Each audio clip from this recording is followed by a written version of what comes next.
If you thought all the straights were not okay, then think again, and welcome to the video. Hey Spuds, how's it going? Welcome back to another video, first video on the channel. It's Jamie. I am very glad to have you here. I completely messed up my intro today, but hello. Welcome to this video. Thank you for clicking on it, all of that lovely stuff. Today, we are looking at straights being okay. The straights that are okay. Many are. Yay, okay. A couple weeks ago, we looked at the opposite of this. The subreddit I enjoy looking at called the straights not being okay, or like, are the straights okay? The straights are not okay, basically. That's what we did. So now this is the positive, wholesome version of that subreddit of straight people, couples being okay and nice and cute and not misogynistic or assholey or just hating on their partner for no reason. Wow. So yeah, that's what we're doing in today's video. But before we get started, I want to give a little shout out to my book. It's called The T in LGBT. It's part memoir, part self-help guide for trans people, people who are discovering their identity, people who want to learn more about the trans community. It is written by me, but with lots of contributions from other trans people in there as well. And yeah, I just hope that it can be helpful. And if it's something you want to go check out, the link is down below. And if you're not in the UK, you get free shipping from Blackwell, so make sure you use that link. Yes. But now, on with OK Straights. My girlfriend and I tried to surprise each other with a Lego set for our first anniversary. We bought the same set. Oh, that is so cute. Oh, the little lovebirds. That's a really cute Lego set. Oh, I love it. My wife loves the Friends Lego set, but was sad it wasn't easy to display, so I rebuilt it into a shadow box.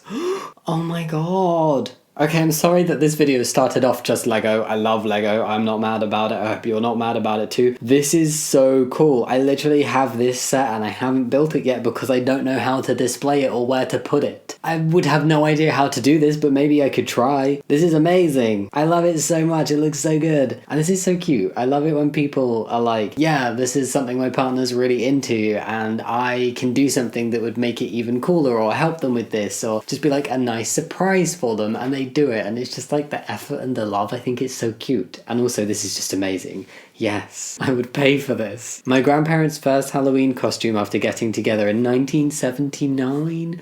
Oh, they're still happily married and very much in love. That does kind of make me feel a little bit old though, because my parents got married in 1979. My parents were also a little bit older than average when I was born, but still. No, they are grandparents. They are. I don't know. I'm just feeling old, okay, because I'm nearly 30. But what did they dress as? I feel like I've been holding you in suspense. I've not revealed what they've been dressed as. Toothpaste and a toothbrush.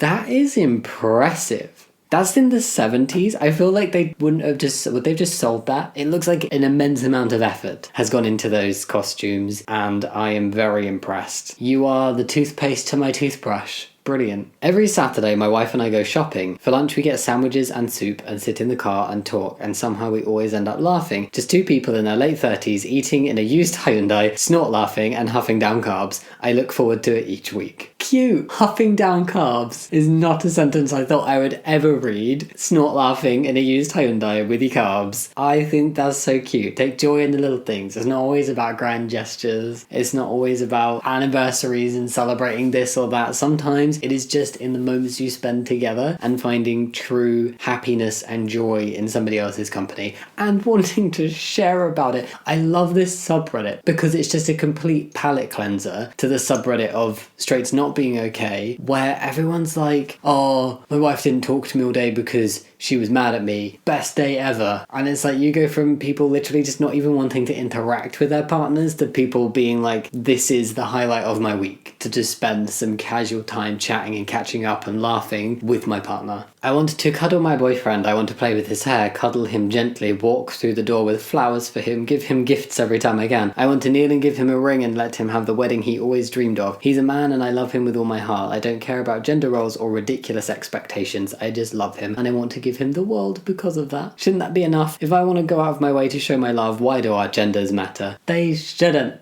I love this. I feel like there's such an expectation of like, oh no, as a woman you need to wait for these things and expect them to be done for and to you. And as a man, it's emasculating for a woman to treat you in this way and like propose or buy you flowers, when actually it's just signs of love that should not matter who performs it. You know those videos where it's like gay couples who accidentally plan and then propose to each other at the same time? I want to see that with more straight couples, where like they don't care who does the proposing, there's no gender expectations of who is going to propose, so they don't know, and then they both just surprise each other at the same time, because it shouldn't matter. All that matters is love, okay?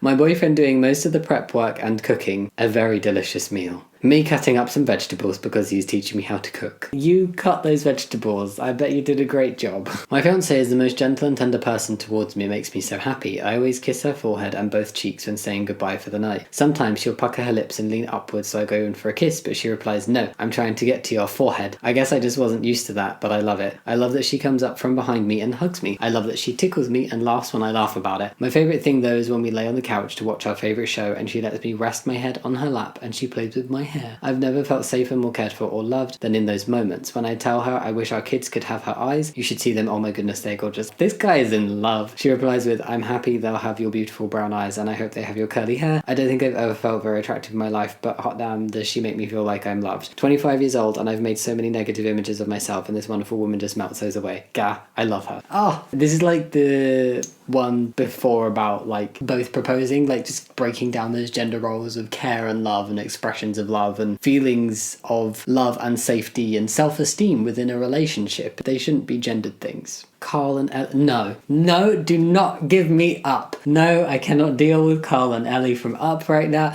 They always make me cry. No, I cannot watch this scene without crying. Okay, Carl and Ellie. Yes, he puts his handprint accidentally on the mailbox, and instead of getting mad, she's just like, boom, my hand as well. Look at his face. He's so worried that he ruined it and messed up all their hard work, and she's just like, I like it, and makes him smile because she loves him. I love this movie.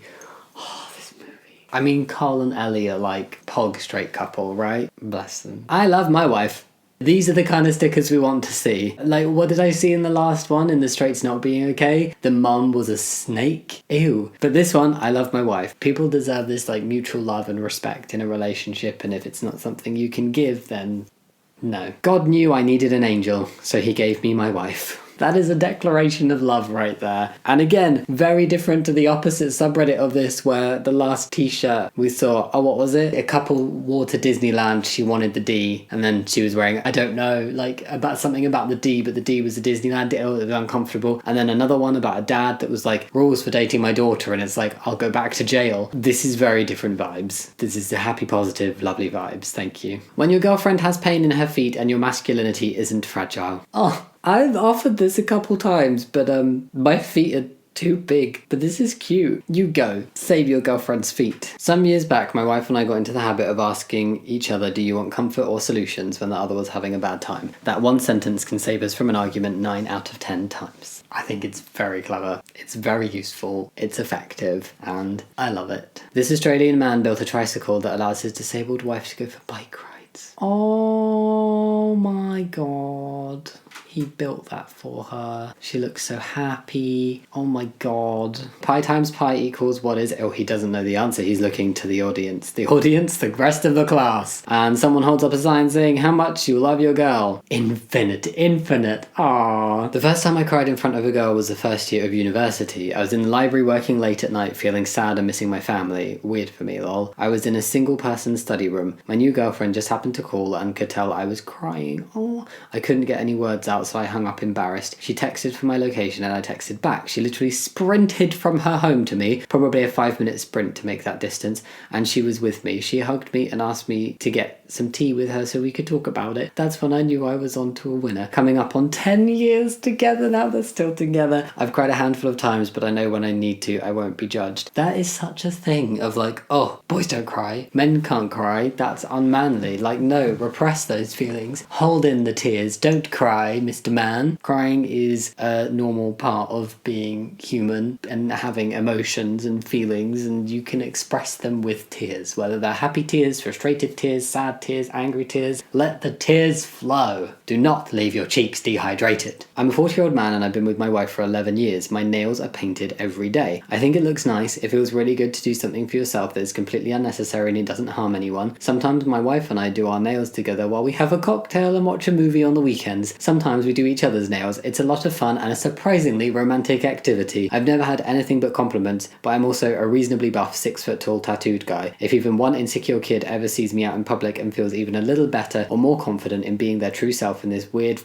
scary world, it would make my year. I think it's so important to see people that you wouldn't expect to do certain things, do them, and just be like, yeah, and what's the big deal? Because again, just like crying, there's so many expectations on people to adhere to gender stereotypes, and I think there is so much shit for guys to be remotely feminine because being feminine is seen as this inherently bad, weak thing. That is a viewpoint that damages both men and women and damages everybody, and it means that men can never do things that are remotely categorized as feminine, otherwise they'd be called gay or weak or be seen negatively. And so the more that we see people just being like, yeah, I do this thing, so what, and they don't fit like the general stereotype of the type of people we would expect to do those things as we have been taught in terms of gender expectations, I think that's super important to see, and it will help people. I'm sure this guy has helped people go, oh, I can do that too. If this guy's doing this, so can I. And that's really important. I'm leaving now.